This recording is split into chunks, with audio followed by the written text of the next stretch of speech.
Hello students, welcome back to our name reaction series. तो आज हम इस वीडियो में पढ़ने वाले हैं रिफॉर्मेट्स की रिएक्शन। स्टेप बाय स्टेप हम इस टॉपिक को कवर करेंगे ताकि आपको बिल्कुल क्लियर अंडरस्टैंडिंग मिले। तो सबसे पहले हम इसकी डेफिनेशन देखेंगे, फिर हम समझेंगे इसकी जनरल रिएक्शन क्या है, उसके बाद हम करेंगे मैकेनिज्म को step by step analyze, then हम देखेंगे कुछ इंपॉर्टेंट एग्जांपल्स और लास्ट में हम बात करेंगे इसकी रिएक्टिविटी और इम्पोर्टेंट पॉइंट्स की। तो वीडियो को एंड तक ज़रूर देखना क्योंकि ये रिएक्शन एग्ज़ाम के लिए बहुत ही इंपॉर्टेंट है। ठीक है, तो फर्स्ट अपन क्या करते हैं, इसकी डेफिनेशन देखते हैं। तो रिफॉर्मेट्स की रिएक्शन, द रिफॉर्मेट्स की reaction involves the reaction of an alpha halo ester with an aldehyde और ketone in the presence of zinc metal to give a beta hydroxy ester. तो क्या करते हैं रिफॉर्मेट्स की रिएक्शन में, क्या होता है, कार्बोनिल कंपाउंड्स की रिएक्शन किसके साथ कराते हैं, अल्फा हेलो एस्टर के साथ कराते हैं, इन the presence of zinc metal की प्रेजेंस में कराते हैं। तो क्या मिलता है, बीटा हाइड्रोक्सी एस्टर मिलता है। जैसे इसके जनरल रिएक्शन देख लेते हैं। जनरल रिएक्शन में ये क्या है, अपन को कार्बोनिल कंपाउंड्स दे रखे हैं, कुछ भी हो सकता है, एल्डिहाइड और कीटोन कुछ भी हो सकता है। ठीक है, इसकी रिएक्शन अपन किससे कराते हैं, अल्फा हेलो एस्टर के साथ कराते हैं इन the presence of zinc metal की प्रेजेंस में। तो अपन को क्या मिलता है, बीटा हाइड्रोक्सी एस्टर मिलता है। ठीक है, अगर यहाँ से अपन क्या करते हैं, वाटर रिमूव कर दे, वाटर मॉलिक्यूल रिमूव कर दे, तो अपन को क्या मिलता है, अल्फा बीटा अनसेचुरेटेड एस्टर मिलता है। इसके बाद इसकी मैकेनिज्म देखते हैं। तो मैकेनिज्म में स्टेप फर्स्ट क्या होता है, फर्स्ट स्टेप के अंदर क्या करते हैं अपन, formation of organo zinc intermediate का फॉर्मेशन करते हैं। तो अपन क्या लिया है, ये अल्फा हेलो एस्टर लिया है। तो अल्फा हेलो एस्टर में ये कार्बन पे क्या होता है, स्लाइटली पार्शियली क्या होता है, पॉजिटिव चार्ज होता है, और जो हेलोजन होता है उस पर क्या होता है, पार्शियली नेगेटिव चार्ज होता है। इसकी रिएक्शन कराते हैं जिंक मेटल के साथ कराते हैं। तो अपन को क्या मिलता है, CH2 माइनस COET, और ये मतलब यहाँ पे क्या हो जाता है, कार्बन और हेलोजन के बीच में क्या हो जाता है, जिंक इंसर्ट हो जाता है। तो इसे अपन क्या बोलते हैं, ऑर्गेनो जिंक इंटरमीडिएट बोलते हैं, और इसे क्या बोलते हैं, अम्पोलंग रिएजेंट भी बोलते हैं। अम्पोलंग रिएजेंट क्या होता है, अम्पोलंग रिएजेंट के अंदर क्या होता है, पोलैरिटी चेंज हो जाती है ड्यूरिंग द रिएक्शन। ठीक है, जैसे अम्पोलंग रिएजेंट को समझते हैं एक बार। जैसे अपन फॉर एग्जांपल लिया, ये क्या है, एल्किल हैलाइड लिया अपन ने, इसकी रिएक्शन किसके साथ कराई, मैग्नीशियम मेटल के साथ कराई इन the presence of dry ether की प्रेजेंस में। तो अपन क्या मिलता है, RMGX मिलता है। RMGX क्या होता है, ग्रिग्नार्ड रिएजेंट होता है।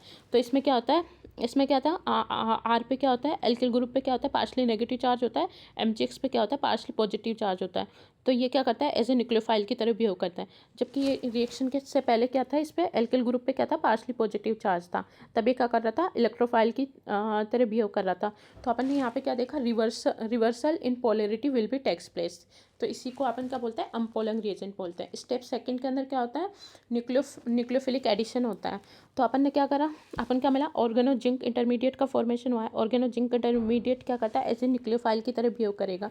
तो ये क्या करता है, जो भी अपन क्या लिया, एल्डिहाइड कीटोन या कार्बोनिल कंपाउंड लिया है, तो ये क्या करता है, कार्बोनिल कंपाउंड के कार्बन पर क्या करता है, अटैक करता है, और यहाँ से ये डबल बॉन्ड किस पे शिफ्ट हो जाता है, ऑक्सीजन पे शिफ्ट हो जाता है, और अपन को क्या मिलता है, एल्कोक्सी टाइप का क्या मिलता है, इंटरमीडिएट का फॉर्मेशन होता है।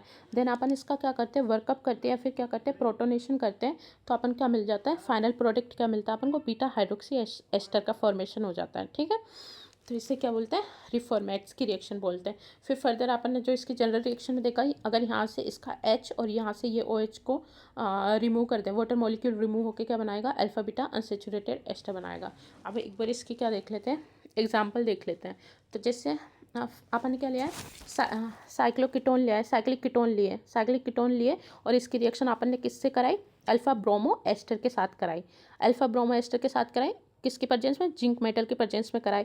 तो फर्स्ट ऑफ ऑल क्या हो जाएगा, यहाँ पे alpha bromo ester zinc metal के साथ रिएक्ट करके इसके अंदर क्या हो जाएगा, कार्बन और हेलोजन के बीच, यानी कार्बन और ब्रोमीन के बीच क्या हो जाएगा, जिंक का इंसर्शन हो जाएगा, और अपन को क्या मिल जाएगा, ऑर्गेनो जिंक इंटरमीडिएट का फॉर्मेशन हो जाएगा। ठीक है, तो यहाँ से CH2 माइनस COET ZnBr हो जाएगा। फिर ये क्या करेगा, एज ए न्यूक्लियोफाइल की तरह बिहेव करता है। तो इस अपन क्या लिया, साइक्लिक कीटोन लिए, तो ये क्या करेगा, न्यूक्लियोफाइल क्या करेगा, जो साइक्लिक कीटोन है उसके कार्बोनिल कार्बन पर अटैक करेगा, और ये डबल बॉन्ड शिफ्ट होकर ऑक्सीजन पे चला जाएगा, और अपन क्या मिल जाएगा, एल्कोक्सी टाइप का क्या मिल जाएगा, इंटरमीडिएट का फॉर्मेशन हो जाएगा। देन अपन इसका क्या करेंगे, वर्कअप करेंगे या क्या करेंगे, प्रोटोनेशन करेंगे, तो अपन क्या हो जाएगा, बीटा हाइड्रोक्सी एस्टर का फॉर्मेशन हो जाएगा।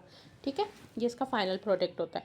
इसके बाद अपन क्या देखेंगे, इसकी relative reactivity of alpha halo ester देखेंगे। तो अपन क्या दे रखा है, अल्फा आयोडो एस्टर दे रखा है, अल्फा ब्रोमो एस्टर दे रखा है, और अल्फा क्लोरो एस्टर दे रखा है। तो इसकी रिएक्टिविटी क्या होगी, तो अल्फा आयोडो एस्टर ज़्यादा रिएक्टिव होगा अल्फ़ा ब्रोमो एस्टर से, और अल्फ़ा ब्रोमो एस्टर ज़्यादा रिएक्टिव होगा अल्फ़ा क्लोरो एस्टर से। तो ये क्या है, इसकी रिएक्टिविटी है। ठीक है, तो अपन क्या करते हैं, इन रिफॉर्मेट्स की reaction magnesium can be used in place of zinc metal. Use कर सकते हैं बट जनरली यूज़ नहीं करते हैं, क्योंकि जो क्या होता है, जिंक क्या होता है माइल्ड न्यूक्लियोफाइल होता है, जबकि मैग्नीशियम क्या होता है, स्ट्रॉन्ग न्यूक्लियोफाइल होता है। तो ये क्या होता है, गिगनार्ड टाइप का न्यूक्लियोफाइल होता है। गिगनार्ड क्या होता है, हार्ड न्यूक्लियोफाइल होता है। ठीक है, तो मैग्नीशियम क्या करता है, मोर रिएक्टिव होता है।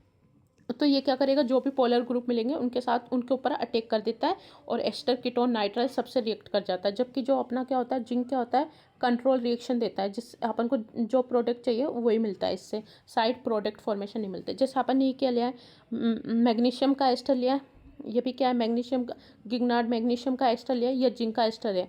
ठीक है, तो यहाँ पे क्या करेगा, ये मैग्नीशियम का एस्टर दूसरे मैग्नीशियम के एस्टर के कार्बोनिल कार्बन पे ही अटैक कर देता है। तो ये क्या होता है, लेस रिएक्टिव होता है, मतलब इसमें अपन को अनवांटेड प्रोडक्ट भी मिलते हैं, जबकि जिंक में ऐसा नहीं मिलता है। इसलिए अपन क्या करते हैं, जिंक रिफॉर्मेट्स की रिएक्शन के अंदर जिंक को यूज़ करते हैं, मैग्नीशियम को नहीं करते हैं। ठीक है।